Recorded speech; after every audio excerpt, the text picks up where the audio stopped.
हरी शरणम गाइस। तो हम आगे बढ़ते हैं अपनी ओसीडी इंट्रूसिव थॉट्स को दूर करने के लिए। तो आज का श्लोक है, हरि अर्जुन से कहते हैं वह योग में स्थित होकर कर्म करे। और योग है क्या? योग का अर्थ है सदैव चंचल रहने वाली इंद्रियों को वश में रखते हुए परम तत्व में मन को एकाग्र करना। परम तत्व कौन है? भगवान ही परम तत्व है। और चूंकि वे स्वयं अर्जुन को युद्ध करने के लिए कह रहे हैं, तो अतः अर्जुन को युद्ध के फल से कोई सरोकार नहीं है। जय या पराजय तो हरि के लिए विचारणीय है। अर्जुन को तो बस हरि के निर्देशानुसार कर्म करना है। हरि के निर्देश का पालन ही वास्तविक योग है। अब हम इसको डिटेल में समझते हैं कि ये है क्या। हमारी सबसे ज़्यादा चंचल इंद्री कौन सी रहती है? मन। उसको हमें वश में रखते हुए परम तत्व मतलब कि भगवान में अपने मन को एकाग्र करना है। ठीक है, तो किसको वश में रखना है? इंद्रियों को। इंद्री मीन्स मन को। ठीक है, अब अर्जुन को युद्ध करने के लिए कहा जा रहा है, ऐसे ही हरि ने हमें युद्ध करने के लिए बोलना है। और हरि हमारे लिए युद्ध क्या है? हमारे लिए युद्ध है हमें ओसीडी रिचुअल्स नहीं करने हैं। जो व्यथा है उसको हमें सहन करना है। अर्जुन को युद्ध के फल से कोई सरोकार नहीं है। अब जैसे अब हम युद्ध कर रहे हैं, हमारे पास इंट्रूसिव थॉट्स आ रहे हैं, हम रिचुअल्स नहीं कर रहे। ठीक है, हमें लेकिन नेगेटिव थॉट्स तो बना ही हुआ है ना हमारा कि ऐसा ना करने से ऐसा होगा, ये वो। अब हमें उससे कोई सरोकार नहीं, जो होगा देखा जाएगा। जय या पराजय, अब अच्छा करना है बुरा करना है, जो भी करना है वो हरि के लिए विचारणीय है। ठीक है, हमारे लिए नहीं है, वो हरि के लिए विचारणीय है। ठीक है, हमारा तो अब हमें क्या करना है? हमें तो बस हरि के निर्देशानुसार कर्म करना है। और हरि ने हमें क्या आदेश दिया है? हरि ने हमें आदेश दिया है न्याय करना है, अन्याय नहीं करना अपने साथ। हमारे साथ अन्याय क्या है? अगर हम रिचुअल्स करेंगे अपने आप को सफ़र करेंगे, नो। ठीक है, हमें न्याय करना है। न्याय क्या है? न्याय ये है कि ओसीडी थॉट्स आए हैं, आने दो, लेट इट कम। ओके, तो अभी तक हमने क्या किया? हमें अपने मन को वश में करके परमात्मा में लगाना है। ठीक है, अब उन नेगेटिव थॉट से अच्छा होगा बुरा होगा, रिचुअल्स ना करने पर क्या होगा, ये हमारे लिए विचारणीय नहीं है। ये किसके लिए विचारणीय है? हरि के लिए। क्योंकि हमारा लिए क्या मेन है? हमारे लिए मेन ये है कि हमें हरि के आदेश का पालन करना है। अब हम और किसी चीज़ के लिए बंधनीय नहीं है। ठीक है, आगे पढ़ते हैं। अपने मनोधर्म द्वारा पर आश्रित रहता है, फलतः यहाँ ठीक कहा गया है कि व्यक्ति को मनोधर्म द्वारा कल्पित सारी विषय वासनाओं को त्यागना होता है। अब ये कह रहे हैं कि मद् भागवत में पुष्टि हुई है कि जो मनुष्य पूर्णतः हरि भावना भावित होता है उसमें महर्षियों के समस्त सद्गुण पाए जाते हैं, किंतु जो व्यक्ति अध्यात्म में स्थित नहीं होता उसमें एक भी योग्यता नहीं होती, क्योंकि वह अपने मनोधर्म पर आश्रित रहता है। अभी तक गाइस हम अपने मनोधर्म पर आश्रित है, मतलब हमारे मन ने जो कह दिया हम मन के धर्म के अकॉर्डिंग चल रहे हैं। ठीक है, लेकिन व्यक्ति को मनोधर्म द्वारा कल्पित सारी विषय वासनाओं को त्यागना होता है। भगवत गीता कह रही है गाइस कि आपको क्या करना है। आपको जो भी आपके मन के द्वारा रिचुअल्स आ रहे हैं आपको उसको त्यागना है, उसको सेक्रीफाइस करना है। कृत्रिम साधन से इनको रोक पाना संभव नहीं। अब हम छोटे छोटे संकल्प लेंगे, कृत्रिम साधन मतलब कि छोटी छोटी चीज़ें करेंगे, उससे नहीं हम संभव नहीं हो पाएगा। कैसे होगा? हमें हरि भावनामृत में लगना होगा।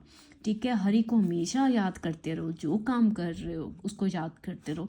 उससे सारी विषय वासनाएं अपने आप ही बिना किसी प्रयास के ही देखना आपके रिचुअल्स खत्म हो जाएंगे, आपकी व्यथा खत्म हो जाएगी। स्टार्टिंग में व्यथा होगी, लेकिन धीरे धीरे देखना जैसे ही आप हरि के भावना मृत में रहेंगे, आपकी मतलब अपने आप जो रिचुअल्स हैं वो बंद हो जाएंगे। ठीक है, मनुष्य को बिना किसी झिझक के हरि भावनामृत में लगना होगा, क्योंकि यह भक्ति उसे दिव्य चेतना प्राप्त करने में सहायक होगी गाइस। तो अभी तक हमने क्या समझा है? हमें अपने मन के धर्म के अकॉर्डिंग नहीं चलना, हमें भागवत धर्म के अकॉर्डिंग चलना है। ठीक है, और जब हम हरि को अपना लेंगे पूरी तरह से तो ये रिचुअल्स हमारे अपने आप दब जाएंगे, अपने आप वो व्यथा भी बंद हो जाएगी। ठीक है, हम आगे बढ़ते हैं। आगे हमारा श्लोक जो है वो क्या है? आगे हमारा श्लोक ये है कि जो त्रय तापों के होने पर भी मन में विचलित नहीं होता, मतलब कि नेगेटिव थॉट्स आ गए हैं काफ़ी ज़्यादा, आपने रिचुअल्स भी नहीं करे हैं, उससे भी उसके मन में अब कोई विचलित नहीं हो रहा, अथवा सुख में प्रसन्न नहीं होता। बहुत ज़्यादा आपके पास पैसा आ गया, सुख आ गया, अब उसमें प्रसन्न नहीं होते। जो आसक्ति, भय तथा क्रोध से मुक्त है वह स्थिर मन वाला मुनि कहलाता है। मुनि बेसिकली क्या होता है, थॉट्स, गंदे थॉट्स आए अच्छे थॉट्स आए कोई इम्पैक्ट नहीं, ठीक है। वह जो सूक्ष्म चिंतन के लिए मीन्स पॉजिटिव थिंकिंग के लिए मन को अनेक प्रकार से उद्वेलित करे, मतलब अपने माइंड को क्लीन करने की कोशिश करता रहता है किंतु किसी तथ्य पर ना पहुंच सके, ठीक है। अब आप अपने आप को ठीक करने का तो प्रयत्न कर रहे हो ना, अपनी थिंकिंग को, अपने माइंड को क्लीन करने का प्रयत्न कर रहे हो, तो यही बहुत बड़ी बात है, ठीक है। कहा जाता है प्रत्येक मुनि का अपना अपना दृष्टिकोण होता है, जब तक एक मुनि अन्य मुनियों से भिन्न ना हो तब तक उसे वास्तविक मुनि नहीं कहा जा सकता है, ठीक है। मुनि सदैव कृष्ण भावनामृत रहता है क्योंकि वह सारा सृजनात्मक चिंतन द्वारा पूरा कर चुका होता है। उसके बाद इसमें कहा गया है कि भगवान हरि या वासुदेव ही सब कुछ है, कोई वहम नहीं करना इसके लिए नहीं किया उसके लिए नहीं किया, क्योंकि ये देखो साफ साफ लिखा है हरि और वासुदेव ही सब कुछ है, वही हर रूप में बैठे हैं, ठीक है। ऐसा भावना में जब हम ऐसी भावना के साथ हो जाएंगे तो तीनों तापों के संघात से तनिक भी विचलित नहीं होता, कोई भी थॉट आने से गाइस हम विचलित नहीं होंगे, क्योंकि वह इन कष्टों को भगवत कृपा के रूप में लेता है। अगर अब देखो हमें कहीं ना कहीं अगर हम ये ओसीडी थॉट्स को बियर कर रहे हैं, जो ताप सहन कर रहे हैं, हम उससे भी ये मानेंगे कि कोई ना कोई भगवत कृपा ही है, ठीक है। पूर्व पापों के कारण अपने को अधिक कष्ट के लिए योग्य मानता है और वह देखता है कि उसके सारे दुख भगवत कृपा से रंच मात्र रह गए हैं। इसी प्रकार जब वह सुखी होता है अपने सुख के लिए अयोग्य मानकर इसका भी श्रेय भगवान को देता है।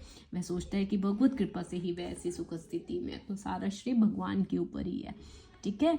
वह राग या विराग से प्रभावित नहीं होता। गाइज हमें बहुत अच्छे थॉट्स आए उससे राग नहीं करना, गंदे थॉट्स आए विराग नहीं करना, ठीक है। राग या विराग से प्रभावित नहीं होता।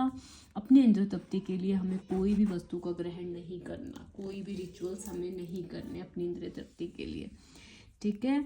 तो अभी तक का हमने कंक्लूड कर लेते हैं। आज हमने क्या पढ़ा, आज हमने मेनली यही पढ़ा है कि हरि ने हमें युद्ध करने के लिए कहा है। हमारी जो चंचल रहने वाली इंद्री मन है, हमें उसको वश में रखते हुए अपने परम तत्व में मन को एकाग्र करना है। हमें अरे रिचुअल्स करने से किसी का अच्छा होगा बुरा होगा ये हमारे लिए विचारणीय नहीं है, ये हरि के लिए विचारणीय है। हमारा काम तो केवल हरि के निर्देशानुसार कार्य करना है। और हरि का निर्देश क्या है, हरि का निर्देश है युद्ध करो। युद्ध क्या है, ओसीडी रिचुअल्स नहीं करने हैं, थॉट्स आ रहे हैं उसको आने दो, ठीक है। नेगेटिव थॉट से नहीं डरना, उस ताप को, उस व्यथा को हमें सहन करना है, ठीक है। उस व्यथा को हमें सहन करना है, हमें अपने गुरु की आज्ञा का, अपने हरि की आज्ञा का पालन करना है, ठीक है। क्योंकि हम प्रयास कर रहे हैं अपनी पॉजिटिव थिंकिंग क्लीनिंग माइंड के लिए, तो यही बहुत बड़ी चीज़ है, ठीक है। और भगवद गीता हमें आदेश दे रही है कि हमें व्यक्ति को मनोधर्म द्वारा कल्पित सारी विषय वासनाओं को त्यागना है। हमें अपने मन के धर्म को फॉलो नहीं करना, हमें भागवत धर्म को फॉलो करना है, ठीक है। हमें कोई भी थॉट आ रहा है उससे राग या विराग नहीं करना। अपनी मन को सेटिस्फाई करने के लिए कोई रिचुअल्स नहीं करने, मन को सेटिस्फाइड नहीं करना, हरि को सेटिस्फाइड करना है गाइस, ठीक है। तो अब मैं यहीं पे समाप्त करती हूँ, कल मैं फिर आऊँगी। हरि शरणम गाइस, थैंक यू।